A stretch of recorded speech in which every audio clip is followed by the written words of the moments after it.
Right now, somewhere near you, a machine is quietly murdering summer. Your AC, your fridge, the ice rattling in your glass.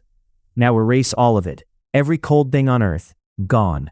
It's 42 degrees, the air feels like soup, and there's nothing to switch on.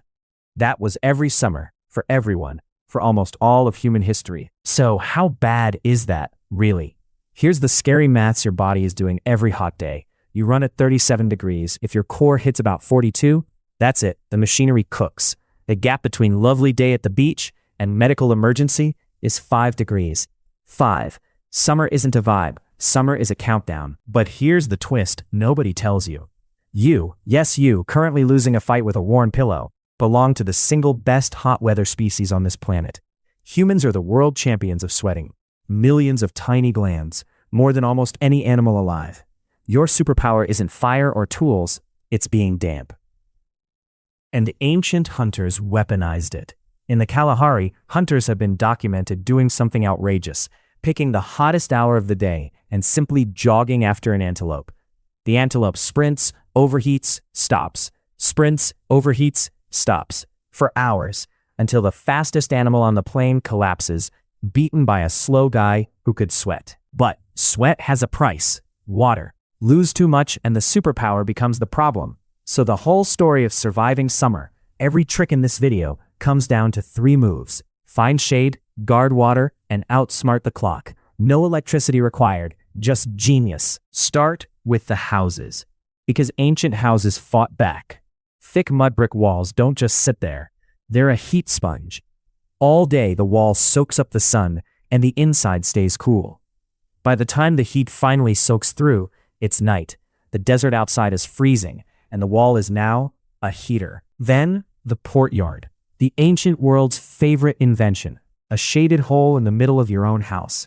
Cool night air sinks into it and pools there like invisible water. And all through the morning, the house drinks from it. People were storing cold air on purpose, thousands of years before anyone could explain why it worked. And when the house finally lost the battle, everyone went up.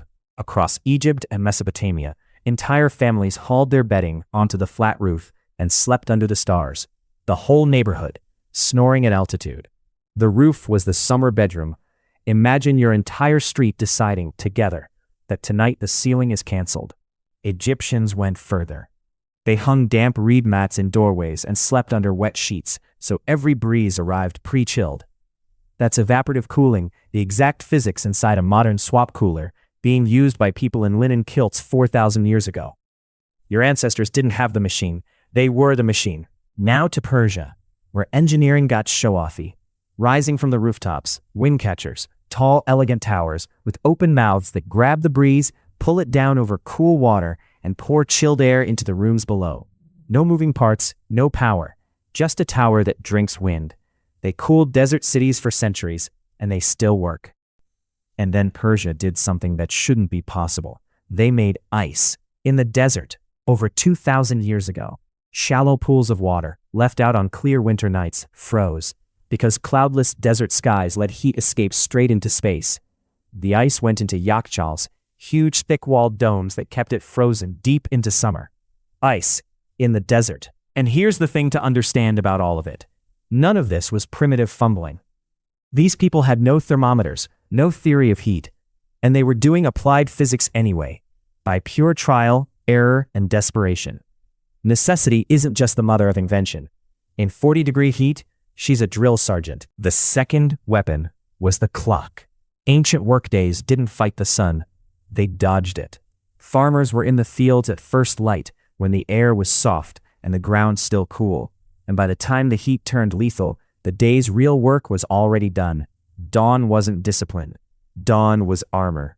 Then, at noon, entire civilizations just stopped. The siesta isn't laziness, it's scheduling around a predator.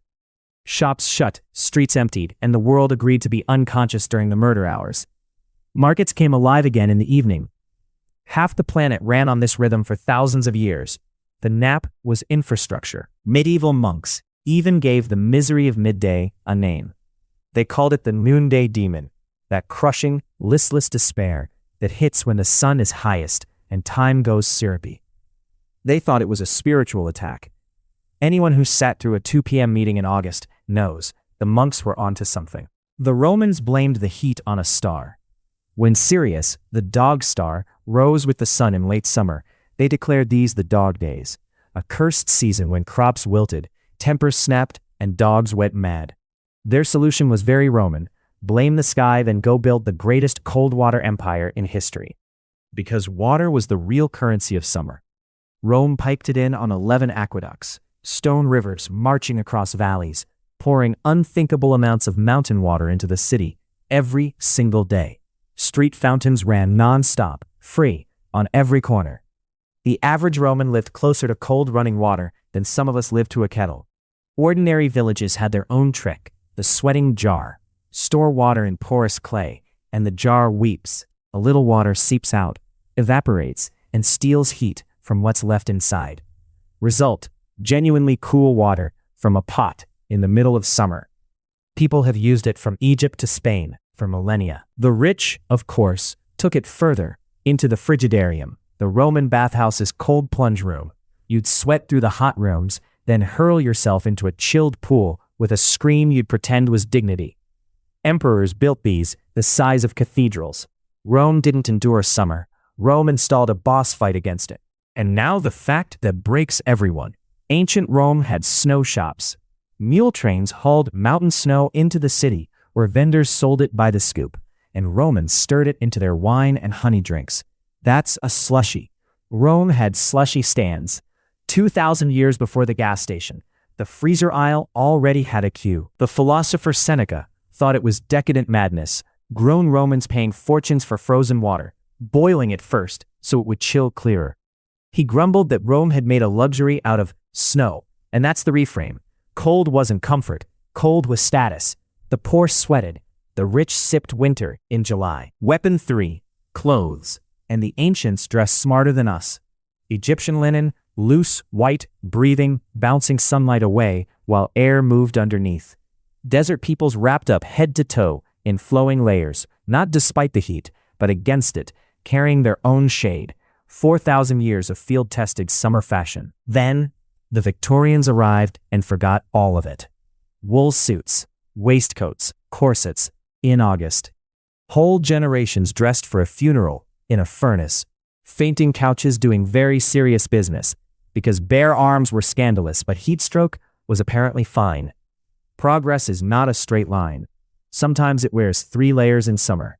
The fan, meanwhile, had already been perfected. Handheld fans cooled faces from Egypt to Japan for millennia. And then, in Han Dynasty China, records describe an inventor named Ding Huan building a rotary fan of 7 great wheels, cranked by one man, that could chill an entire hall. A ceiling fan, roughly 18 centuries early. But be honest about who was doing the cooling. In grand houses across empires, the air conditioning was a person. Servants and enslaved people waving fans over the comfortable for hours, and in colonial India, punkah pullers tugging great ceiling cloths through the night so someone else could sleep. Every cool breeze had a name and tired arms. Then a Boston businessman looked at a frozen pond and saw a gold mine. Frederick Tudor, the Ice King, spent decades convincing the world to buy winter. Workers sawed New England lakes into glittering blocks, packed them in sawdust, and shipped them to the tropics. People called him a lunatic. Lunatics don't usually die rich. In 1833, his ice sailed from Boston to Calcutta, 4 months at sea, through the equator, in a wooden ship. Most of it melted.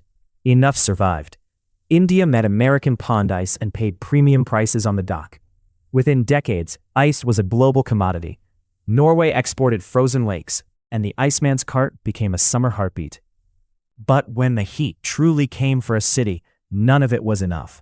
New York, August 1896. A 10-day heat wave turned brick tenements into ovens that never cooled after dark. Around 1,300 people died. Workers, babies, horses in the streets. Families crawled onto roofs and fire escapes to sleep. Some rolled off. The city baked, and the poor paid. One official broke the rules.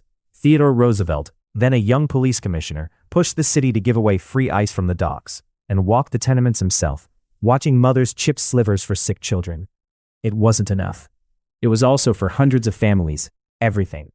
Sometimes history's biggest weapon is a cold block and someone who cares. So, hold that thought the next time someone calls air conditioning a luxury. For most of history, a heat wave wasn't a sweaty inconvenience. It was a slow-motion disaster that emptied cradles.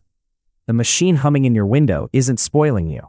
It's the armistice in a war your species fought for 300,000 years. Because sometimes heat won. Around 4,200 years ago, one of the world's first empires, Akkad in Mesopotamia, came apart, and many researchers point to a monster drought that starved its fields for decades. Cities emptied. The rains just didn't come back. Empires can lose to armies. They can also lose to weather. That's the eerie part. Heat doesn't invade. It grinds. It doesn't burn the granary. It just quietly makes sure nothing grows to fill it. Harvest by harvest, well by well, temper by temper. The civilizations that lasted weren't the ones with the biggest armies. They were the ones with the deepest shade and the smartest water. And humans kept lasting because the tricks stacked. Thick walls plus dawn work. Wet cloth plus courtyards. Sweating jars plus siestas plus snow shops plus wind catchers. No silver bullet. Just 40 small victories layered into a way of life. By 1900, humanity had fought summer to a draw armed with mud, linen, and nap discipline. Then, in 1902, the war ended by accident. A young engineer named Willis Carrier wasn't trying to save humanity. He was trying to stop humidity from wrinkling paper in a Brooklyn printing plant. His fix chilled the air as a side effect. The machine that conquered summer was invented to protect magazines. You're welcome, Inc. Within one lifetime, the impossible became normal. Cities bloomed in deserts that would have killed a Roman legion. Phoenix, Riyadh, Dubai. Millions of people living in ovens, kept alive by the descendant of a paper flattening machine. 300 millennia of genius tricks, and then 1 century that made them all optional. Optional, but not gone.